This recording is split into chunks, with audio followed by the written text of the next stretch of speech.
Ada 3 cara beriklan di YouTube gue. Bagi teman-teman yang ingin mempromosikan bisnis atau usahanya, silahkan hubungi kontak gue yang ada di kolom deskripsi. Terima kasih. Ini berarti Lukaku sudah cetak 2 gol ke gawang klub Portugal, sebelumnya ke gawang Porto, lalu sekarang ke gawang Benfica. Dan penalti dini hari tadi menjaga rekor Lukaku tetap 100% ya dalam urusan penalti bersama Inter.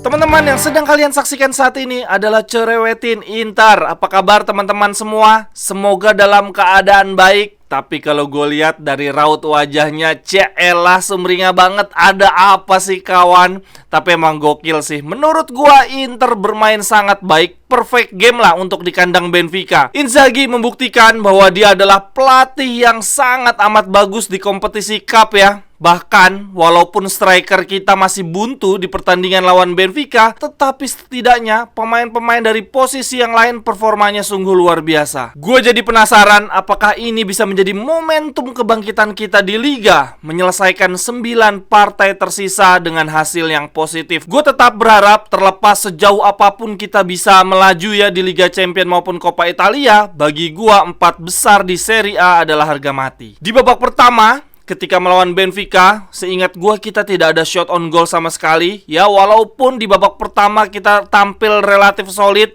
Gue lihat di awal-awal babak pertama bahkan Benfica gugup beberapa kali melakukan salah umpan. Tetapi memang untuk konversi peluang Benfica jauh lebih bagus ya di babak pertama. Mereka punya 1 peluang gara-gara Di Marco salah dalam menyapu bola ya. Nyapu bola malah ngasih umpan ke pemainnya Benfica. Untung Onana bisa melakukan penyelamatan. Tetapi setidaknya di babak pertama gue melihat pemain-pemain Inter sama sekali tidak gugup. Sangat tenang, dari sisi mental sangat amat bagus. Tidak drop sama sekali. Setidaknya itu menjadi modal yang bagus di babak kedua. Inzaghi melakukan pendekatan yang sangat amat bagus. Setelah di babak pertama kita tidak ada shot on goal sama sekali.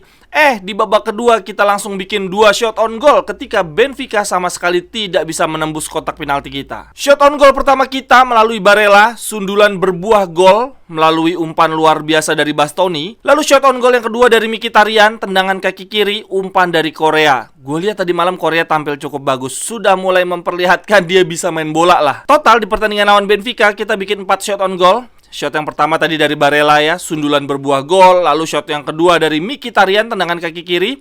Yang ketiga adalah penaltinya Lukaku. Lalu shot on goal yang keempat melalui Dumfries, itu umpan jarak jauh dari Bastoni lagi. Sayangnya masih bisa ditepis oleh kiper Benfica. Itu momennya back to back ya, ada bola rebound yang langsung disikat juga oleh Dumfries. Sayangnya masih diblok oleh backnya Benfica. Sekali lagi menurut gua well done banget. Fantastic performance, kita layak menang 2-0 atas Benfica. Kita mendominasi lini tengah. Di lini belakang kita solid banget. Kita bisa mengatasi variasi serangan dari Benfica, terutama dari sisi kiri yaitu Grimaldo lincah banget. Penyerang andalan mereka Ramos yang sangat amat subur cuma berhasil membuat 1 shoot di pertandingan dini hari tadi, yaitu di detik-detik terakhir. Untungnya Onana bisa melakukan penyelamatan sehingga kita bisa menang di kandang Benfica dengan selisih 2 gol bersih. Wah, ini modal yang sangat amat bagus untuk leg kedua. Dan tentu saja pujian secara khusus harus gue berikan kepada Inzaghi yang melakukan pendekatan luar biasa tepat di babak pertama dan babak kedua. Pergantian pemainnya juga tepat. Jadi dia memang benar-benar master untuk kompetisi cup sih. Gue jadi menghayal semoga kita bisa punya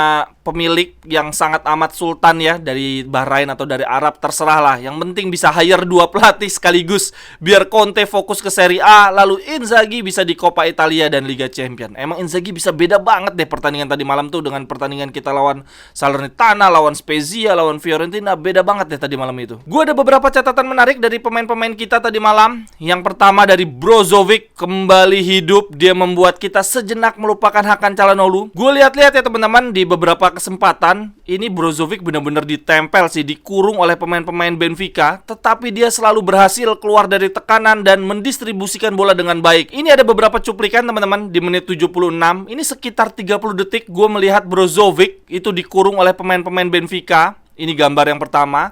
Saat itu Brozovic mendapatkan bola dari Dumfries dalam keadaan ditempel dua pemain Benfica. Tetapi hebatnya Brozovic dengan tenang mengontrol bola, menahan bola, dan dia justru mendribble dikit-dikit ya untuk menarik dua pemain tersebut. Dan ketika dua pemain Benfica yang ada di sekitarannya Brozovic terpancing ya, mendekat ke arah Brozovic, si Brozovic segera ngumpan ke Mkhitaryan ngumpan ke Barella, dan Barella ngebalikin bola lagi ke Brozovic sehingga posisinya Brozovic saat itu sudah kosong. Nah, di momen ini teman-teman terlihat si Bastoni sudah mengangkat tangan ya, meminta bola. Lalu Brozovic segera mengumpan ke Bastoni dengan kaki kiri. Ini sebetulnya gaya main yang khasnya Brozovic banget nih. Umpan-umpan diagonal, umpan-umpan horizontal ya, dari sisi ke sisi untuk melepas dia dari pengawalan. Semoga sampai dengan akhir musim nanti penampilan Brozovic semakin baik, jadi dia bisa rotasi dengan Hakan Calhanoglu. Lalu catatan gue yang kedua untuk Denzel Dumfries. Gue nggak akan ngejek-ngejek dia dulu di minggu ini karena dia luar biasa di pertandingan lawan Benfica. Dia dini hari tadi melakukan beberapa aksi gemilang. Aksi yang pertama yang paling gue inget, lagi-lagi dia bikin block shot di bibir gawang.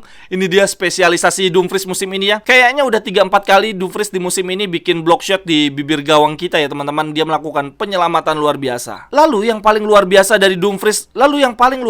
dari penampilan Dumfries ketika melawan Benfica adalah dia bikin 2 kali crossing keren. Crossing yang pertama itu luar biasa banget, mendatar melewati depan gawangnya Benfica. Tapi sayangnya ada 3 pemain kita di kotak penalti dan 3-tiganya tidak bisa menyelesaikan umpan tersebut. Ada 2 penyerang dan satunya Gosens. Lalu crossingnya Dumfries yang kedua ini yang paling krusial, menyentuh tangannya Joe Mario. Gue sejujurnya nggak ngeh kalau itu handsball, tapi untungnya ini Liga Champions sehingga wasit ngecek VAR ya. Coba itu di Serie A, mungkin nggak dicek itu VAR-nya. Lalu catatan yang ketiga gue berikan ke Onana. Dari 9 penampilan di Liga Champions, 6 pertandingan clean sheet. Waduh, ini luar biasa banget. Tadi malam dia bikin 2 penyelamatan gemilang. Yang satu di babak pertama gara-gara Di Marco ngaco ya, menghalau bolanya malah ke tengah kotak penalti. Lalu yang kedua di menit-menit terakhir, itu sudah one on one dengan penyerang tersuburnya Benfica, tapi dia berhasil menangkap bola dengan baik. Lalu catatan menarik yang keempat gue berikan kepada man of the match di pertandingan melawan Benfica, Alessandro Bastoni. Dia layak mendapatkan man of the match.